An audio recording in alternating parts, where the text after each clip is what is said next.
When we were halfway through September and stocks hadn't crashed yet, I was definitely getting a little skeptical that the world was real. But of course, in 2 weeks, my portfolio value went down to $1,700. This offered me an amazing opportunity to load up on some companies that have been on a crazy dip recently that I'll be talking a lot about today. I also sold out of one company, and I got a record month for dividends. And on this channel, I actually promote real transparency and showed my portfolio during the bad times and the good. This month was a bad time. Unlike Jeremy, I don't crop out all my red stocks and just show you my gainers this month. So this will be a great one, and if you haven't already, make sure to hit that subscribe button for me. If you want to go the extra mile, become a channel member today for only $5 a month. Get access to exclusive episodes, a stock market competition, and so many more perks. And with all that out of the way, roll the intro. Hello, I like money. Alright, probably well known by all you guys at this moment, we've had a huge opportunities this month to buy up on some stocks, and I've definitely took advantage of them. Now, I've talked about as an investor how sometimes I can be really trigger happy when it comes to red days. A couple years ago, it would be very common to see me blow through all my cash supply in the span of 2 days and miss out on more dips. But this year, we're prepared for that. With the help of me able to buy Schwab slices, aka fractional shares now, I can conserve my cash more, and I'm also putting a bit of a filter and restriction on myself every day. I basically don't spend over $40, $50 unless there's a bunch of crazy opportunities, and I'll talk about my buys. Currently, I have a portfolio value of $18,274. This is down from last month at $19,120, nearly down by $900. I think it's important to notice that this month I actually was up a little bit, hitting that 19,400 range, but things can crash very quick, especially when you're invested in the target stock. When it comes to my cash supply, currently I have $280 in capital to spend. That's been ranging from the $300, $400, $500 range, even though today I did buy some stocks and I do need to deposit some money still, but I like where that's been and I'm happy that I haven't blown through on my capital. I'd like for it to range in the $400, $600 range, 5-10% of my portfolio. I'd be happy with that, but there are so many opportunities I see. When it comes to my portfolio's performance, I am underperforming the S&P 500 right now. Big reason for this is Target, 3M, and a bunch of other companies right now where they're kind of trading flat or down. They're just kind of holding down my portfolio. Now, we got to keep in mind these aren't total returns either. These are just price appreciation, but I have a lot of companies that have been trading down a whole lot recently. So those are just kind of weighting it down. I'm not looking too deep into this at all when it comes to my underperformance of the portfolio right now, but I think over the long-term time horizon, I will continue to perform in line with the market or outperform. So with that said, there's about a 3.5% separation rate from my portfolio in the S&P 500. I'm not looking too deep into this at the moment, considering that I do have a lot of holdings that are down right now. Alright, let's get into the buys and sells for the month, and this month was a very, very active month for my dividend portfolio. To start off, I sold out of my Corning position at a 20% loss, and I got $130 in cash/capital to play with. The 20% loss was only about $20. It was no crazy loss, and I didn't foresee myself really buying in a Corning in the future in the first place.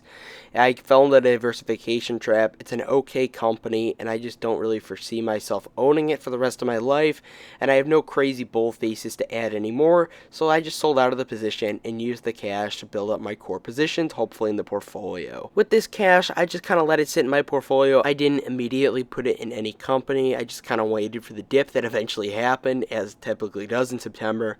So to start off, I put $40 into waste management at $159.57. Waste management's an amazing business. Everybody's going to need trash no matter what the economic time is. I've done some more research on them as recently. I really love their future plans towards free cash flow, dividend growth, all that good stuff. It's an amazing business overall, and I really do want to have it be a core position.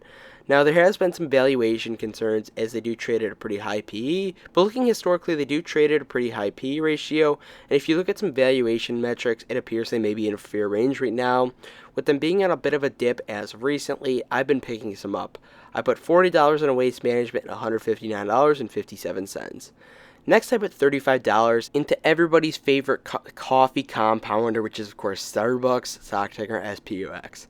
Starbucks, I believe, is an amazing business at a fair price right now, and I believe with the recent dip they've had, it adds some attractive value for me to continue adding to my Starbucks position.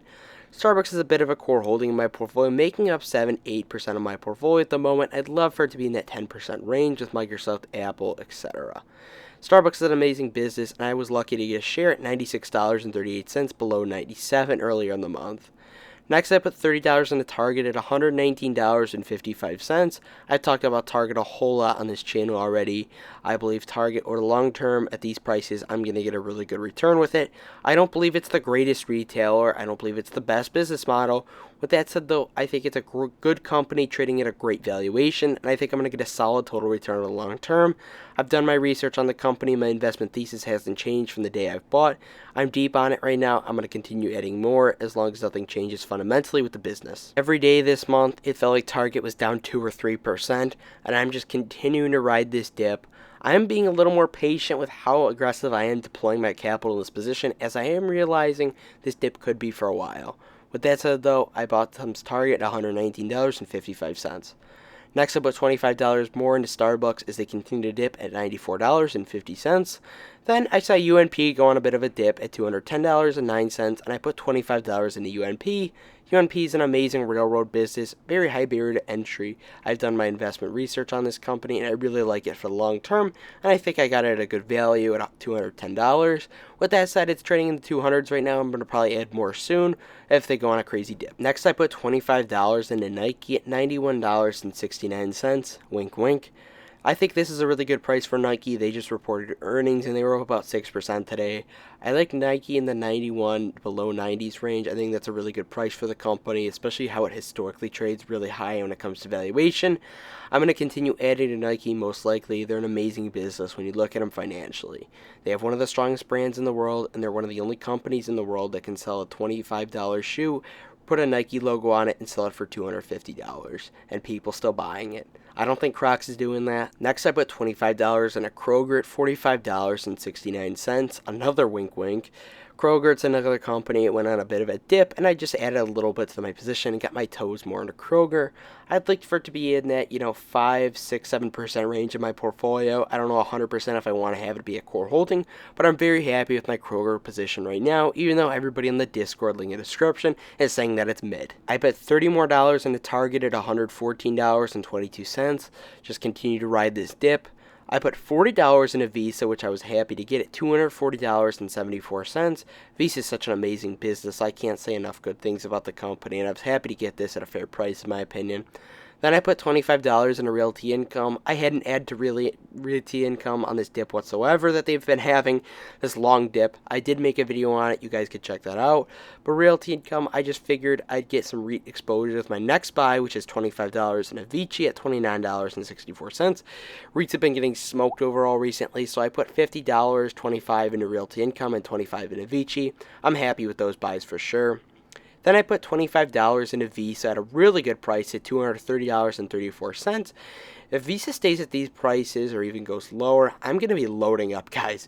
And if you don't want to wait every month, you got to join the Discord link in the description or follow me on Twitter at Ryan Dingler Show. See all my buys in real time. I could be potentially loading up on some Visa this month. And lastly, today I put $40 in a Waste Management and $152.26.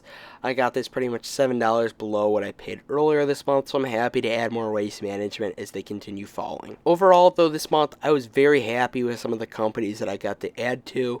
I got some companies at really good value in my opinion, and I was able to add to some businesses, some really high quality companies at fair prices, and let the compounding continue.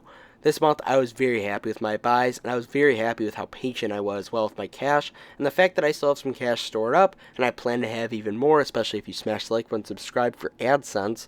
I'm very excited. Alright, contrary to popular belief, the fun is not over, especially on portfolio updates, and I told you it would be a good one.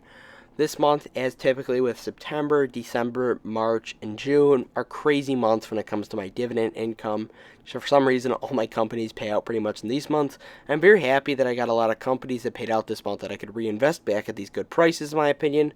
To start the month off, we got $3.59 from Kroger, stock ticker KR. I already told you my thoughts on Kroger, but I'm happy to reinvest at these prices.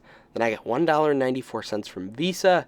Visa, an amazing business, as I mentioned, and I'm happy to slowly and gradually get that dividend snowball rolling with them. I'd like to see that dividend payment get higher and higher as I continue adding to my Visa position. Next, I got $3.36 from UPS. UPS is kind of a company that I'm kind of in mixed emotions on right now. I got to do more research on it, but I am reinvesting back at these low prices. Next, I got $4.97 on J&J Day from, of course, Johnson & Johnson. I have had some thoughts about potentially selling selling out or rebalancing my Johnson & Johnson position and maybe putting it into a higher grower like Visa. Those are potential thoughts that are going on in my head right now, but I'm happy to reinvest that J&J dividend. Next, I got my first ever dividend from Costco of a whopping 29 cents that beats out Nike for the lowest payer in my portfolio at the moment. Congratulations, Costco. Next, we got $6.73 from Target, which I was happy to reinvest at these prices as well. Next, I got $9.81 from 3M. Happy to reinvest at 3M at these prices as well. It's nice too with companies that I'm already kind of deep on in my portfolio that I don't particularly want to add to right now. Companies like 3M, UPS, etc. Then I can just let my dividends reinvest and kind of naturally get my cost per share down. I'm very happy with that. Next, we got $4.04 from Realty Not Reality Income. Happy to reinvest again. Realty Income is one of those companies as well that I'm not too eager to put a whole lot of money into. So I'm happy to reinvest my monthly dividend from them. Next, we get $4.13 from Microsoft. Microsoft has an amazing growing dividend. Literally a guaranteed dividend hike of 10% every year. It's really crazy. Dividends are the result of free cash flow, guys. I made a video on that. Next, I got $1.95 from NextEra Energy. NextEra Energy is a utility that's just gone tanked this week. Next year, I really am kind of confused on this company overall. I got to do a lot more research on it with utilities, but they've gone on a crazy dip. Next, I got $1.27 from Waste Management, which is happy to reinvest. Next, I got $4.78 from McDonald's. Then I got $16.81 from SCHD. I got my first ever dividend from Texas Roadhouse of $1.10. I got $1.20 from Corning, which I didn't reinvest, but I got that dividend even though I sold out before. Then I got $3.15 from Union Pacific, which I reinvested. And lastly, for the month, I got $2.67 from PepsiCo. And for the total this month, I got $71.59 in total dividend income for the month of September. Unfortunately, I was like $1 short of breaking the record from June. But of course, I did sell out of some higher yielder positions in my portfolio that would reduce my dividend income in the short term. I am obviously focusing more on quality right now in my portfolio and growth and total returns over the long term. With that said, though, looking at the long term frame of things, my dividend income is definitely growing year over year. One of my goals was to get $100 in dividends this December. Now, I don't know 100% if this will be able to happen or not, but I have been aggressively buying stocks. So, I mean, I'm not going to, go crazy out on SHD and just buy a whole bunch of high yield stuff to hit this goal. We'll see if it happens. If it does, good, whatever. I don't care. If it doesn't, I don't care. Alright, time for a life and channel update. So this will be ever the last portfolio update of me being as a miner. Next month, basically November 2nd. I don't know if I'll make the portfolio update before or after, but I will be 18 years old, which is nuts. A few cool things I can do when I'm 18. Vote against AOC. And basically get a credit card and start a Roth IRA. So those are the big three things that I'm excited to do when I turn 18. I'm going to be starting a Roth IRA, though, and pretty much just buying SPY in it. So that'll be very interesting to see that plan out. And then I'm also getting a Discover It Secured card. So that'll be fun. School has just started this year. Contrary to what I thought when I started, I haven't slowed down whatsoever on the upload, so I'm very proud of myself with that. It's also been a very good, record-breaking month when it comes to the channel's growth. All that's good stuff. Of course, glory to God for all of that. Nothing's possible with Him, but of course, put down the hard work. The fruits of my labor will work out itself. Thank you again for making it to the end. Join the Discord if you want to have more heart-to-heart conversations. Argue about realty income and chirp Dividend Dan all day long. Come do that. Thank you, and of course, do Dividend Stocks, Drugs. Have a good one.